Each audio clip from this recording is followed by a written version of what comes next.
The Parable of the Old Man and the Young by Wilfred Owen. So Abraham rose and claved the wood and went, and took the fire with him and a knife. And as they sojourned both of them together, Isaac the firstborn spake and said, My father, behold the preparations, fire and iron, but where the lamb for this burnt offering? Then Abram bound the youth with belts and straps, and builded parapets and trenches there, and stretched forth the knife to slay his son. When lo, an angel called him out of heaven, saying, Lay not thy hand upon the lad, neither do anything to him. Behold, a ram caught in a thicket by its horns. Offer the ram of pride instead of him.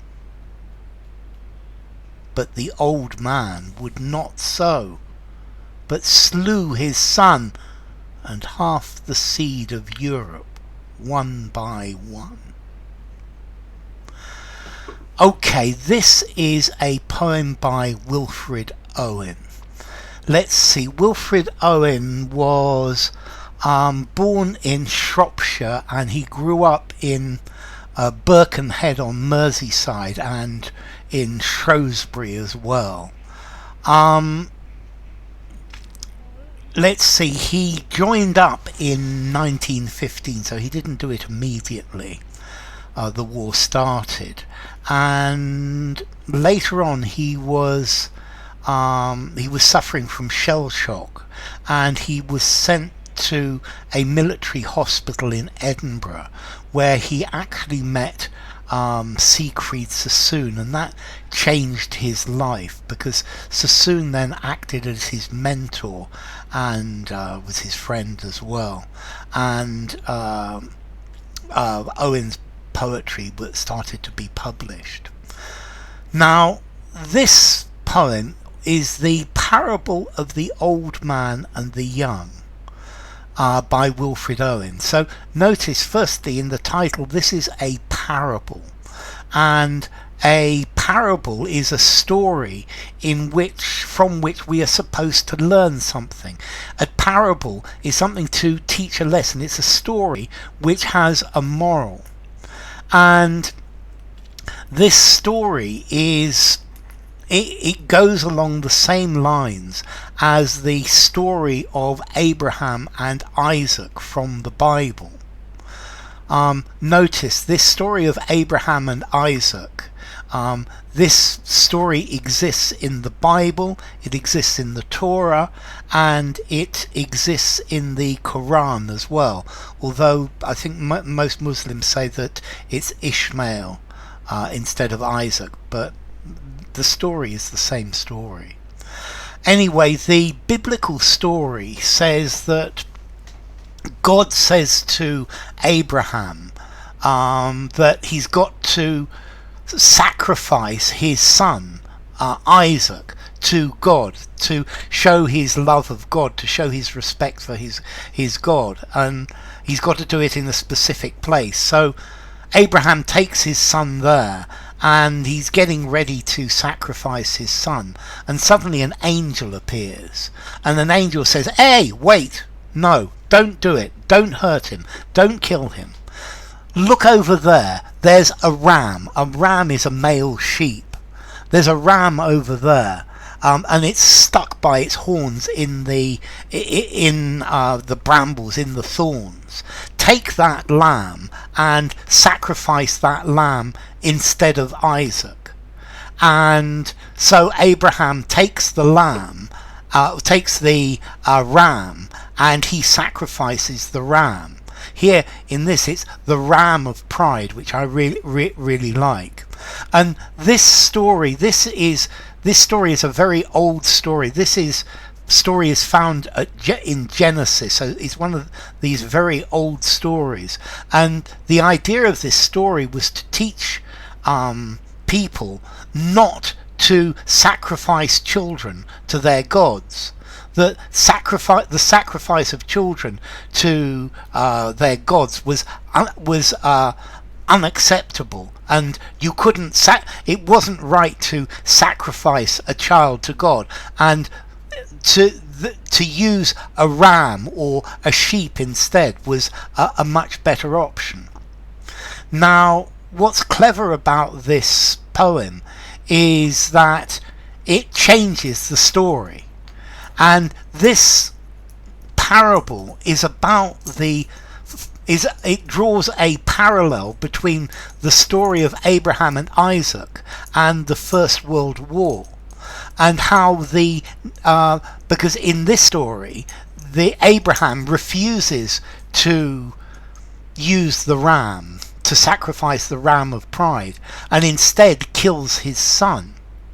And this is talking about the Western nations sacrificing their people to maintain their pride, to show how proud they are, that they are too proud to swallow their pride, and they would much rather see the death of millions of their young men, and to see them suffer and die in the trenches, rather than to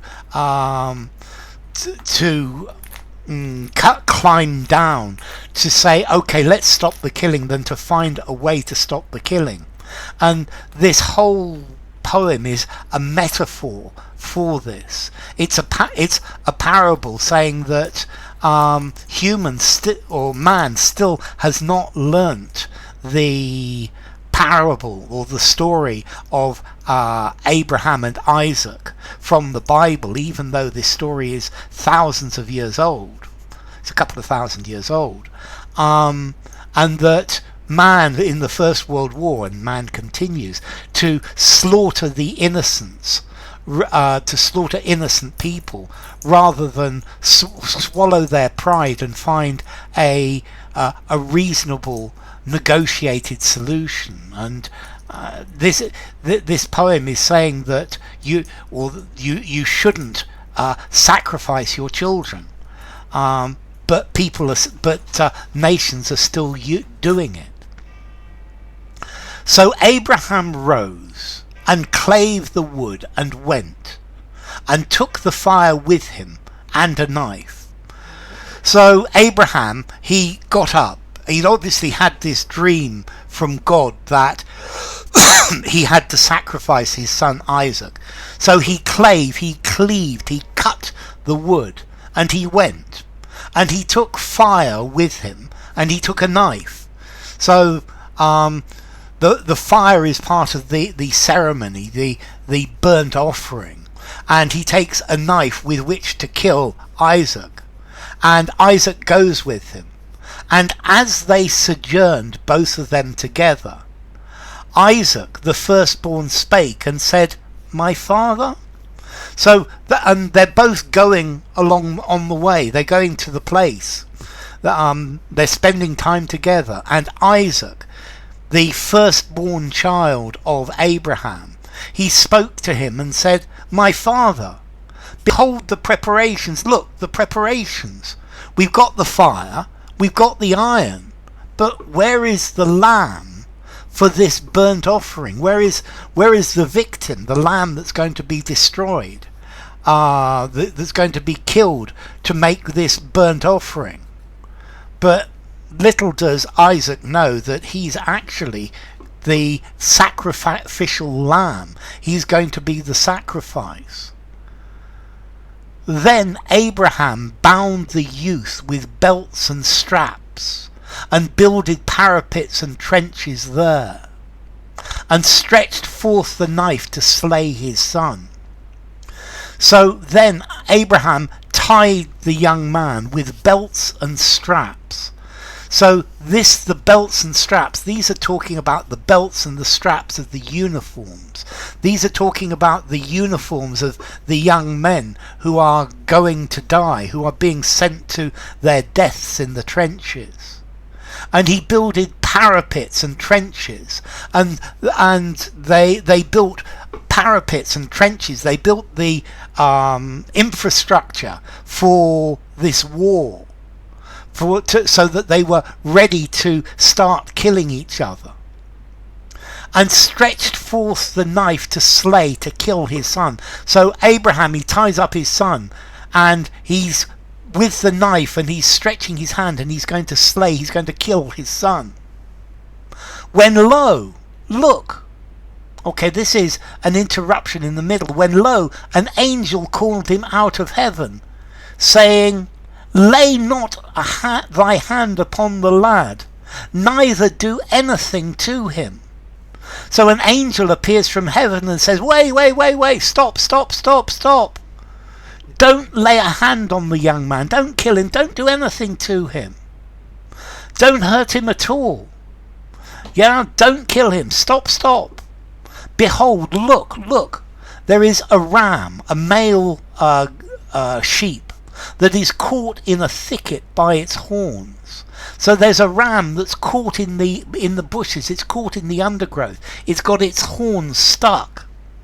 Offer the ram of pride instead of him. So slay, sacrifice the ram instead of Isaac, instead of your son. God will be perfectly happy with this ram, because you're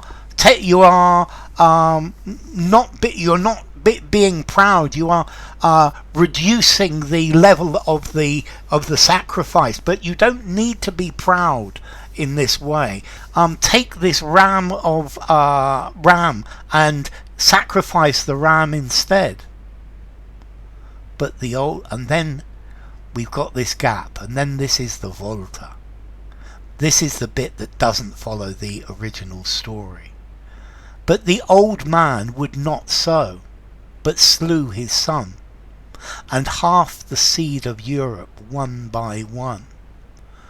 But the old man would not spare his son, but he killed his son, and he killed half of the youth of Europe one by one. So instead of sacrificing the ram of pride, the nations went to war, and the nations of Europe started destroying all of their youth one by one, and they continued fighting until half of the youth of Europe was left dead. And this was more important to the nations of Europe than the death of their young. Their pride was far more important. It was far more important to show how important they were, and how they would not give up lands or power or advantage, and they would much prefer to kill their youth, to sacrifice their youth, rather than to make peace. So, the parable of the old man and the young, by Wilfred Owen.